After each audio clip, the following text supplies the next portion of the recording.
কৰিছে গড়ে গড়টো ডাঙৰ মোৰ আলু কুঁহিয়া ৰঙালাও মূলা অল কমপ্লিট এৰাই কৰিছে যোৰহাটৰ এখন গাঁৱত গড় আৰু বাঘৰ সন্ত্ৰাস দিনে ৰাতিয়ে শংকাৰ মাজত কটাইছে এতিয়া গাঁওবাসীয়ে কাইলৈ উৰুকা ৰাজ্যবাসী সাজু হৈছে এতিয়া ভোগালীক আদৰাৰ বাবে তেনে সময়তে যোৰহাটৰ কাঠনিয়াৰ কৰি ৰাইজৰ মাজত এতিয়া বাঘ আৰু গড়ৰ শংকা দিনে ৰাতিয়ে কটাবলগীয়া পৰিস্থিতিৰ সৃষ্টি হৈছে যেন উৰুকাৰ আনন্দ উৎসাহ কিছু পৰিমাণে ম্লান হোৱা অনুভৱ কৰিছে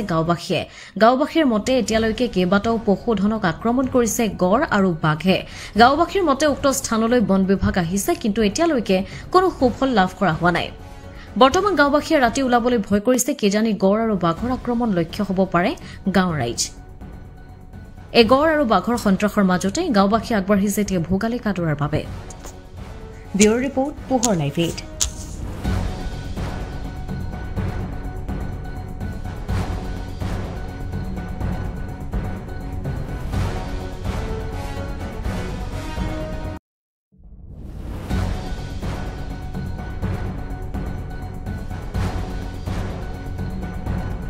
কৰিছে গড়ে আৰু ফৰেষ্টৰ মানুহ আহিলেও চাই এইখিনি পৰা টচটো মাৰি গুচি যায় মই প্ৰায় 11টা ৰাতি 12টা বজাত সংখ্যা পাইছো ইয়ালৈ আহিছো পাইছো আৰু মোৰ লগত গোটেই ল'ৰাসোপা আহিছে আহি আমি খেদিয়াৰ পাছতহে তেখেতসকলে গড়টো পাছে গৈছে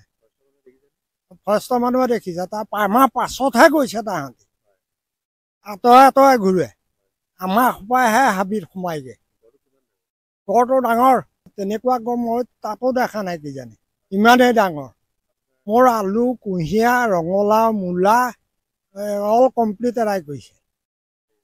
বাৰী দুখন সিখনতো এৰাই কৰিলে এইখনতো কালি নতুনকৈ সোমাইছে আকৌ সেয়া পৰিয়ে আছে এইকেইটা আলু ৰঙালাও কুঁহিয়া মূলা ধনিয়া চব এৰাই চুকা শাক মোৰ কাম ৰাতিও সেইটোহে আজি প্ৰায় এসপ্তাহ 1.5 সপ্তাহ মান হ'ল 15 দিন মানে হ'ল ফটকা দুটা ফুটাই এতিয়া হৈছে মই শাক পাচলি নিকিনো বিহু বুলি 2-1 দিওঁহে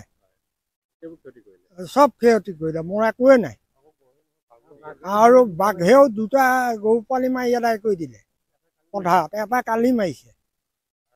এটা আজি 4 দিনৰ আগত মাৰিছে মইতো গৰুৱে ৰখিয়ে আছো পথাৰতে গড় ওলাইছে চব আগতে আমি জন্ম হোৱাৰ পৰা দেখাই নাই গড় বাঘটো কেতিয়াবা আহি গুচি যায় এই গড়টোৱে বৰ অপকাৰ কৰি আছে এতিয়া খুব স্বচক্ষে দেখিছো কালি দেখিছো আগতো এদিন বাৰু মই হাবিত যাওঁতে পাইছো দেখা নাই কিন্তু যোৱাকালি এটা গৰু পোৱালি আক্ৰমণ কৰিলে তাৰ যিবিলাক মানে সিহঁতৰ চিমটম আমাৰ বাঘজনেই লাগিছে ডিঙিটো ফুটাই পেলাইছে আঁচোৰা চিন আছে আৰু 4 দিনৰ আগত এটা গৰু গোটেই পেটটো ফালি খাই পেলালে সেইটো আমাৰ বাঘ বুলি আমি সন্দেহ কৰিছোঁ বাঘ এটা আজি 1 মাহৰ আগত আমাৰ পৰা প্ৰায় 1 কিলোমিটাৰ আঁতৰে এটা ফৰেষ্টৰ মানুহে পিঞ্জৰা দি ধৰি নিছে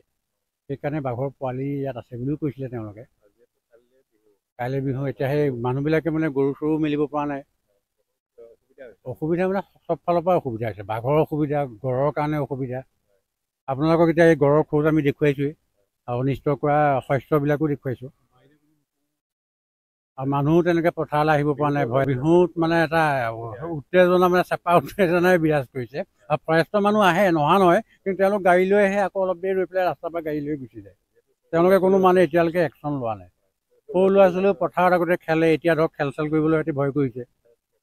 বন বিভাগে একচুৱেলি তেওঁলোকে এটা নিজে ইনিচিয়েটিভ লৈ ইয়াৰ কিবা এটা একশ্যন প্লেন বনাব লাগে আৰু তেওঁলোকক হাতী কি বাঘ বা গড় কেনেকৈ খেদিব পাৰে সেইটো ব্যৱস্থা ল'ব লাগে আমি এতিয়া সিমানখিনি আশা কৰি পাওঁ বন বিভাগৰ পৰা যোৰহাট নগৰৰ মাজমজিয়াত মুকলি হ'ল অত্যাধুনিক সা সুবিধাযুক্ত বিলাসী অতিথিশালা শ্ৰাংগিল্লা হোমষ্টে দৈনন্দিন জীৱনৰ ব্যস্ততাৰ মাজত অকণমান সময় বা এটা ৰাতি এটি শান্তিৰ সেউজীয়া ঘৰুৱা পৰিৱেশত নিজৰ প্ৰিয়জন অথবা পৰিয়ালৰ লগত কটাব বিচাৰিছে নেকি আপুনি তেনেহলে আহক শাংগ্ৰিলা হোমষ্টেলৈ। শাংগ্ৰিলা হোমষ্টে পৰিয়ালৰ পৰা আপোনালৈ আন্তৰিক স্বাগতম। হয়, এটা অসমীয়া ঘৰুৱা পৰিৱেশৰ লগতে আপোনালোকে ইয়াত লাভ কৰিব শাংগ্ৰিলা পৰিয়ালৰ উষ্ম আতিথ্য আৰু অসমীয়া থলুৱা খাদ্য সম্ভাৰ। তদুপৰি আমাৰ ইয়াতে আছে আহল বহল আৰামদায়ক অধিক সুবিধাযুক্ত শীততাপ নিয়ন্ত্ৰিত কোঠা, 24 ঘণ্টাই বিজুলী সৰবৰাহৰ লগতে জেনেৰেটৰৰ সুবিধা আৰু শক্তিশালী চিচি কেমেৰাৰ ব্যৱস্থা। বিনামূলীয়া ৱাইফাই সুবিধা, কাৰ পাৰ্কিঙৰ ব্যৱস্থা, ন্যূনতম মূল্যত গাড়ী চালকৰ বাবে কোঠালিৰ ব্যৱস্থা, লগতে আপোনাৰ প্ৰমোদৰ বাবে উপলব্ধ এখন মুক্ত টেৰেছ, য'ত মুকলি আকাশৰ তলত আহাৰ গ্ৰহণৰ আনন্দ লাভ কৰিব পাৰিব আপুনি। আপোনাৰ বাবে এটি সুখবৰ, আমি প্ৰথম 20 জন গ্ৰাহকলৈ আগবঢ়াইছো 30% ৰেহাই মূল্যত অত্যাধুনিক কোঠালি। 3 জনৰ বাবে উপলব্ধ কোঠা 3000, কিন্তু বৰ্তমানৰ মূল্য 2100 টকা প্ৰতি নিশা। 2 জনৰ বাবে উপলব্ধ কোঠা 2500 টকা, কিন্তু বৰ্তমানৰ মূল্য 1750 টকা প্ৰতি নিশা। তেনেহলে পলম নকৰি এতিয়াই আমাৰ শাংগ্ৰিলা হোমষ্টেলৈ আহিব পাৰে। আপোনাক স্বাগতম জনোৱা হৈছে আমাৰ পৰিয়ালৰ তৰফৰ পৰা।